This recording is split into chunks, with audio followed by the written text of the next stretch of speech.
Welcome to our deep dive. Today we're going to be looking at a pretty interesting topic. Yeah. Yeah, food, faith, and the future, Hmm. specifically for us as Muslims. Yeah. Sounds good. So, Where do we begin? well, we're going to be looking at this paper called Faith is Good to Eat. Okay. It's Islam Christianity, Hmm. Eating for a Great Present and Better Future. Mm-hmm. And it was published in the Journal of Religion and Health. Interesting. Yeah. So, How do these faiths see food? well, it's easy to think Yeah. that, religion and food is all about don't eat this or don't eat that. Right. Restrictions. Yeah, but this paper really looks at it from like a positive angle. Mm-hmm. It's about, what do these faiths say about good eating practices? Mm-hmm. What are they encouraging us to eat? Yeah. What's the deeper meaning behind it? Exactly. And the one thing I found really interesting is that both Islam and Christianity, Yeah. they view God as the ultimate provider of food. That's a really interesting point. Yeah, so like it kind of brings in this like sacred element to it, right? Yeah, it creates a connection between us, our food, and the divine. Right, and food is something to be grateful for. Absolutely a gift. And looking back historically, food has always been so intertwined with our identity. Oh, for sure. Even this paper, it touches upon how food laws like halal and kosher, really played a role in shaping these religions. It's a powerful expression of how what we eat is directly connected to our faith and our practices. For sure. Now, let's talk about Islam. Okay.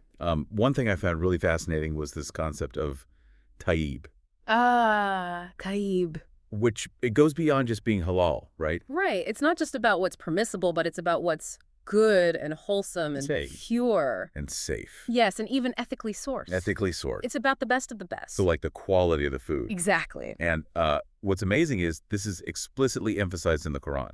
But where? So in Surah Al-Baqarah, verse 168, Allah says, O mankind, eat from whatever is on earth that is lawful and good, and do not follow the footsteps of Satan.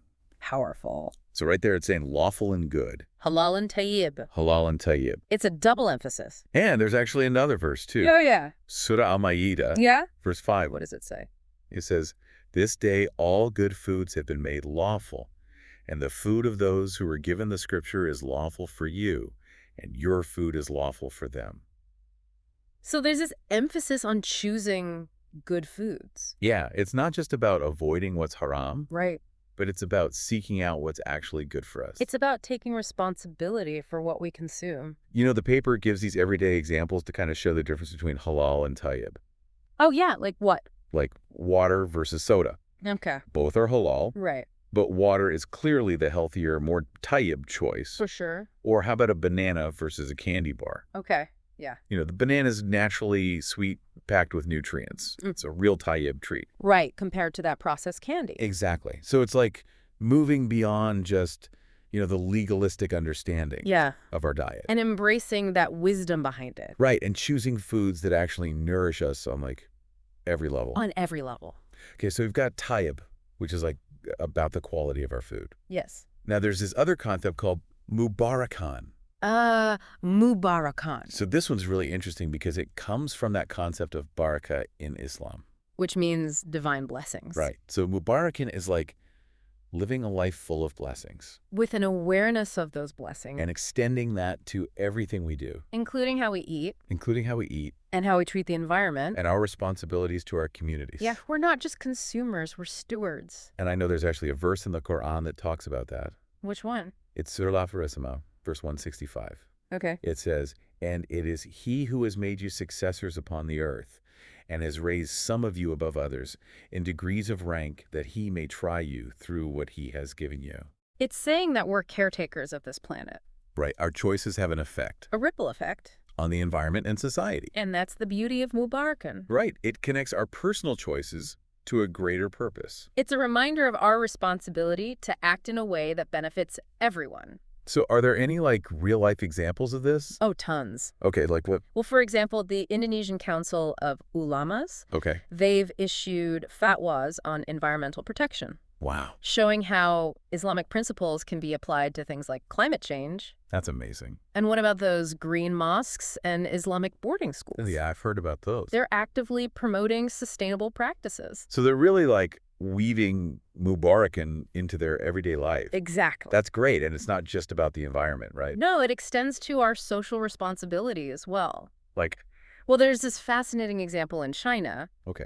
where non-Muslims often choose to eat at halal restaurants Oh, why is that? because they see them as being safer and more trustworthy. So halal practices can actually build bridges between communities. It can foster interfaith harmony. That's really inspiring. It's a beautiful example of how living by Islamic values can create a more just and equitable world. Okay, so we have tayyib, which is about the quality of the food, Yes. and then we have mudarkan, which brings in that ethical and social dimension. Together, they really paint this holistic picture of how Islam guides us towards a more mindful approach to food.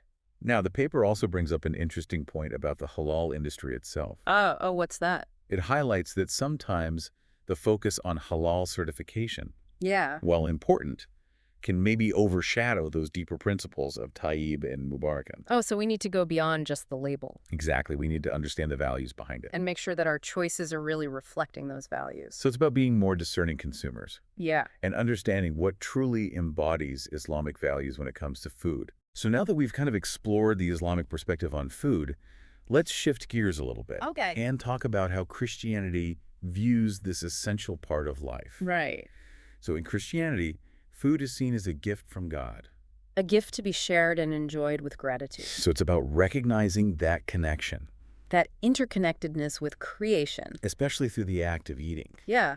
Every meal is a reminder of that web of life that sustains us. That's beautiful. And how we approach this gift of food, Yes. it reflects how much we value all of creation. It speaks volumes. So Christianity is also calling for this conscientious approach to food, Absolutely. acknowledging that we have a responsibility to care for God's creation. And that aligns with what we talked about in Islam with the concept of khalifa. It's fascinating how both faiths kind of highlight this kinship between humans and the earth.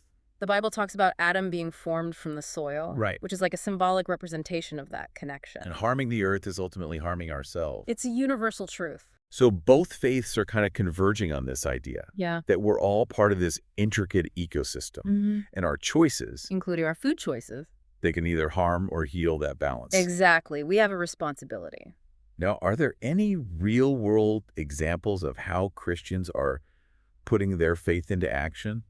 Oh, there are so many. Okay, like what? Well, we have the Amish farmers, for example. Yeah. They've maintained these traditional methods to care for the soil and promote biodiversity. They're like true stewards of the land. Absolutely. Are there other Christian communities that are embracing sustainable practices? Oh, definitely. There's a growing movement of regenerative farming techniques. Interesting. They're focusing on healing the earth and restoring its wholeness. It's like they're taking that concept of mubarakan Yeah.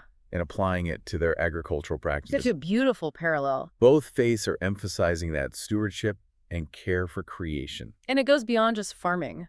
Yeah, there's this amazing example of these Christian-owned restaurants in Hong Kong. Okay. They offer affordable, healthy food to people who are struggling. So they're really putting their faith into action through their business. Yeah, embodying those Christian values of charity and love. Wow, that's really commendable. It's powerful how food can be a vehicle for social change. So it's amazing how both Islam and Christianity offer such profound teachings Yeah. about ethical, sustainable, and joyful eating. It speaks to the challenges we face today. Yeah, climate change, food insecurity, social injustice. They provide a framework for how to live in harmony. With ourselves, our communities, the planet. Yeah, and this has been a really insightful deep dive. We've only just scratched the surface. Stay tuned for part 2. We'll be exploring even deeper connections. Between food, faith, and the future. It's going to be good. It is. All right, see you next time. See you then. Welcome back to our deep dive. You know, before the break, we were talking about all these amazing examples of how Christians are putting their faith into action. Yeah, it's so inspiring to see how these principles we've been discussing, they're not just theories. Right. They're actually being lived out. Making a real difference in the world. Exactly. And the paper brought up something interesting about those labels we use. Oh, you mean like halal and kosher? Yeah, how sometimes, even though they're important, Mm-hmm. that emphasis on them can overshadow the deeper principles behind them. It's like checking the box but missing the bigger picture. Exactly. We need to move beyond just a legalistic understanding. Right. So it's not enough to just ask, is it halal or is it kosher? Right. We should also be asking, is it good? Is it wholesome? Is beneficial. Is it beneficial for me and for the world around me? Exactly. So both Islam and Christianity, they offer such profound teachings about this. They do. It's like they're not just about restrictions, they're about guidance Yeah, making choices that align with our values. and contribute to a better world. Food isn't just fuel. But It's a gift. it's a source of nourishment It's a way to connect with God, with each other, with the earth. When we approach food with that mindset, it really changes Yeah, everything. it does. Now, speaking of challenges, the paper also addresses the halal industry itself. Oh, interesting. What does it say? Well, it points out that sometimes, the halal industry, Mm-hmm. with its emphasis on certification, Yeah. it might prioritize profits over truly embodying those deeper Islamic values related to food. That makes you think.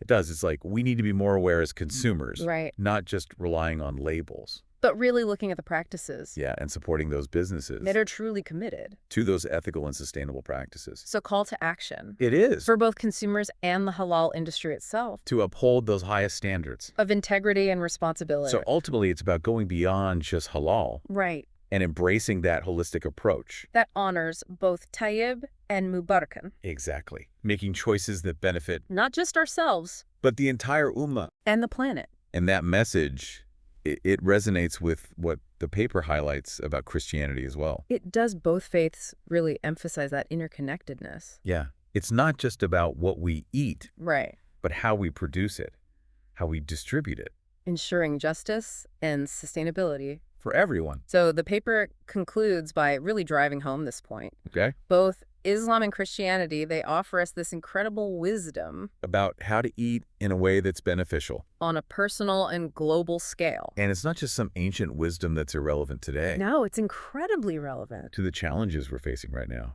Climate change, food insecurity, Yeah. social injustice. Yeah. These teachings, they provide a framework For how to live in harmony. with ourselves, with our communities, with the planet. It's a message of hope It is. that even in the face of these challenges. We can make choices that lead towards a better future. Absolutely. And this deep dive has been so enlightening, It has. but we've only scratched the surface. I know there's so much more to explore. So for our final segment, Okay. we're going to leave you with a question to ponder. Ooh, I love those thought-provoking endings. What's the question? Uh. So what is that question? Well, after all this amazing discussion, Yeah. how can we actually apply all this in our own lives? Yeah, how can we take this from theory to practice?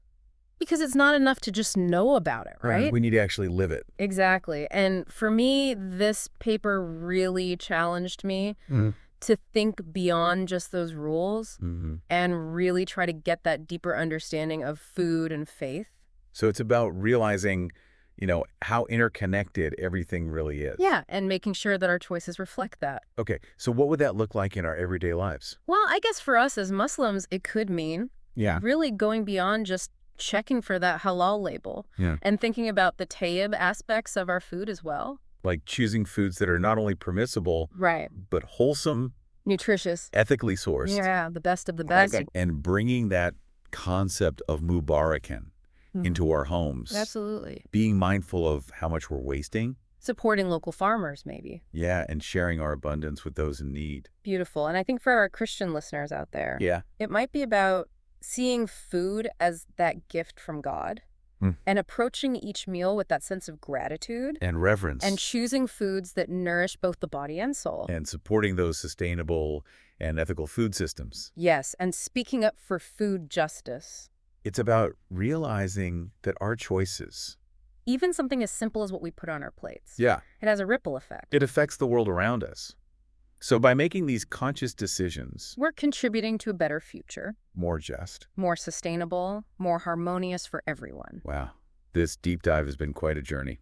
It has. Not just learning about food and faith, Right. but also about ourselves. Yeah. And our place in this world. It's a reminder that our beliefs Our values, they can really shape our actions. and inspire us to make a positive difference. Absolutely. So we hope this conversation has sparked something in you. Yeah, encourage you to see food in a new light Embrace that wisdom that Islam and Christianity offer. for living a more meaningful life. Thank you for joining us on this journey. And until next time, may your meals be a source of nourishment. Joy connection. And may your choices help create a world where food is truly a blessing. For all